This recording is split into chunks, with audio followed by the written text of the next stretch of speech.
All right, hey guys. Obviously, preparation for our next game in the Big Ten tournament here versus Indiana, and they're obviously playing really, really well here, and have had moments. You look at large sections of the season and some of their wins, but most importantly for us right now, they're as we prepare for them, they're playing exceptionally well. Morgan has played like a man possessed. He really has. He's played like a senior who was, an all-league performer. He just has played like a man possessed. I mean, he has been everywhere. And I think it's not just him. Smith has obviously had big games. Green's played very well. Obviously, Langford is a special talent, and he's played exceptionally well. And I think Finney, in a lot of ways, has given them great stability at the point guard position. Durham has played well at times, so they've got good depth. A couple guys I think that were injured, and are back now. Obviously it's a group that's Archie's done a great job. It's a group that's playing very well. So great challenge for us. Caleb, as I mentioned, is back, when we played them last time, one of the things I was just really impressed with was with Indiana was their ability to really guard and be active, particularly in the half court. I noticed that preparing for them last time, and they've even ratcheted that up again with their length and size and athleticism. They're really, really connected defensively. And impacting things, and their numbers have improved. It's good to obviously have Caleb back. He played, did some good things over there, but we're certainly going to need more out of him, as well as all of our guys, because we were fortunate to get that one there. They missed some shots that I'm sure they'll probably make. Chris, you've talked a lot about how Caleb and Andre both are very emotional players. With Caleb, when he hasn't played in 3 games, and I'm sure has heard about the impact that his absence has had on your team, are you on a heightened level of alert for over-emotional Caleb, and how do you, I guess, try to get ahead of that in these next couple of days before you play? No caffeine for the next 3 days for sure for him. I think he's got to be Caleb. He's just got to be Caleb.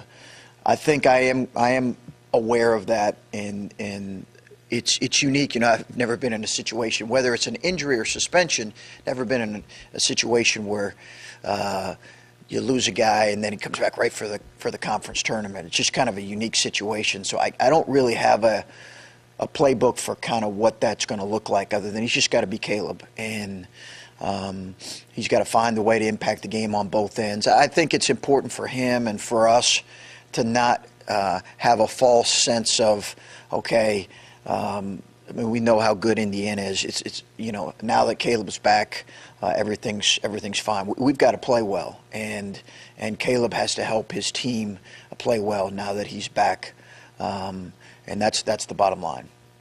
The 3 games you guys didn't have him, you had the worst effective field goal percentage in the country. Thank you. I had a feeling maybe you might have known that. Yeah. I know everything you build in your offense revolves around him, but even just sort of absent of that, did you sense at all guys trying to overcompensate for the fact that you didn't have 14 points on the floor? And do you think that might have led to that number being a little lower than it would have been otherwise? A little bit, yeah. I think a little bit. I think that led to some inefficient nights. I think, you got to understand we were not a great offensive team before that. So we were kind of we're work in progress when it comes to that. So if you looked at our numbers before that, they were in the bottom bottom third of the league. So it's always been something, Doug, that I've been trying to work and figure out, what we can do as a coaching staff better, what I need to do better in those situations. So I think it was a byproduct of, hey, it's a team that has had some offensive struggles, and then we also played some good defensive teams. And I think Purdue, Northwestern, and obviously Indiana's in that boat. Purdue, Northwestern, Wisconsin are all top 5 or 6 in the league in defense, and we just struggled. We just struggled, really. You mentioned on the teleconference yesterday that Caleb's been doing conditioning and whatnot, but I'm curious, what else has he been able to do in practice? Obviously, he wasn't playing, so are you using him scout team? Yeah. Where does he kind of sit in terms of coming back and being familiar with everything you guys have done? Well, he's been with us, and that's why I've kind of had him with us. So everything that we've done, he's been a part of, and he was on scout team, and he was doing additional workouts in the morning with Coach Q. So he was doing 2 workouts a day. He was doing a morning workout that was required, as well as practice. And then some post-practice conditioning. So we've obviously scaled back on that, given the fact that we play on Thursday. But we'll see. There's no, nothing we can really do to replicate fully the game pace, the game speed. So I do think wind may be a concern. It's something I'm going to try to monitor closely. And he's going to have to play through a little bit of it, too. He's going to play through some fatigue. Your players have talked about embracing Caleb and wanting him back and keeping him back. As a coach, when you have a guy that gets suspended at this point of the season, do you have to be on alert a little bit for guys, I don't know if resentment or whatever, but being upset at a guy who is not there for them at a key part of the season? Do you have to watch for that as a coach? Yeah, but I think, listen, what do you do when you get angry with your wife? I mean, don't tell me, but, like, okay, so, you talk it through. You have a conversation. You don't let that build to resentment. When you're a part of a situation where you care about people, then those kind of conversations need to be real honest and authentic and real. And that's my expectation that has happened. If there are some things, and I'm sure there probably have been. But, we've done as much as we can to put it behind us. But I think those conversations have happened. Does some of that come from recruiting a certain type of personality, a certain type of kid? When you talk about like wanting to build your program here, is that part of what – do you look for guys that can handle a situation like this in that way? Is that part of the makeup of what – when you talk about wanting to get Buckeyes, like is that part of what you it's different. I think – adults tend to look at these things differently than players and teammates, and young people in general. So, I just think that they have their feelings on it. We have our feelings. We've talked about it. We put it behind us. I think it's been a learning experience for everybody, and we're moving on. Non-Caleb related, but switching to postseason play, just the mentality of win and go home, that type of thing. How do you get your team to flip that switch, given you've gone through a whole season where there's always a next game to build on things, or what? Yeah, I think we're just focused on doing our best to play, to be our best, and to play our best, and to focus in on as small of segments as we can in terms of our play, and not think in terms of grand a scale. We're trying to figure out, how do we play well in this opening stretch of the game, and obviously that takes great preparation. So beyond that, I think the unspoken is always there. Guys understand what tournament play is all about, and if we don't have great preparation and play with tremendous urgency, then it'll be a short stay. the tournament aspect, like the pressure is there, obviously, the importance is obviously there. Do you like coach into them or spend some time allowing them to have some fun, realizing how much fun this time of year is supposed to be?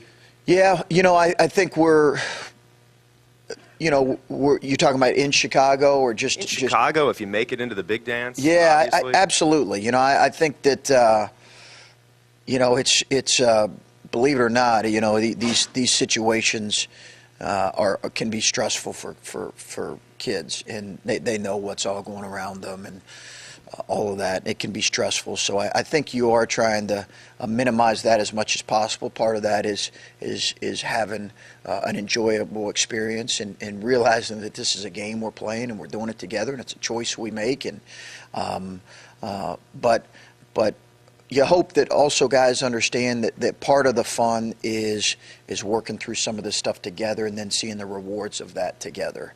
That is part of the fun.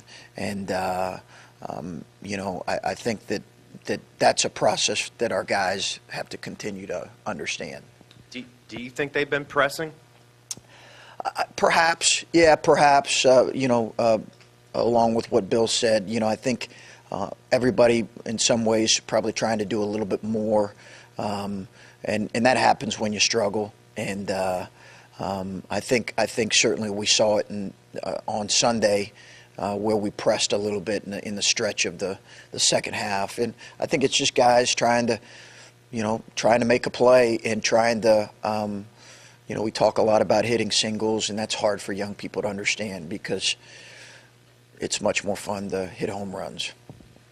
Is there any benefit to finding out that Caleb was going to play yesterday and instead of maybe tomorrow, where you got some extra time to game plan for him being in the rotation?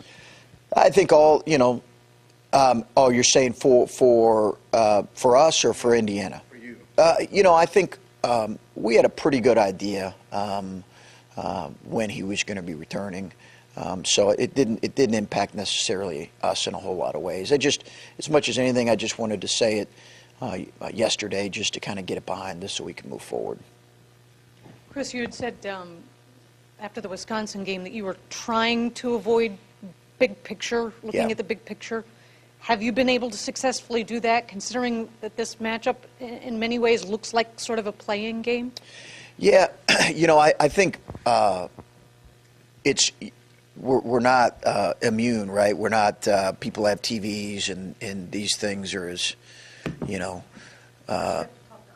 yeah. So you guys like to constantly remind me of our scenario, which is something I've really appreciated over the last couple of weeks. Listen, it's part of it. I think everybody gets it. Everybody understands it.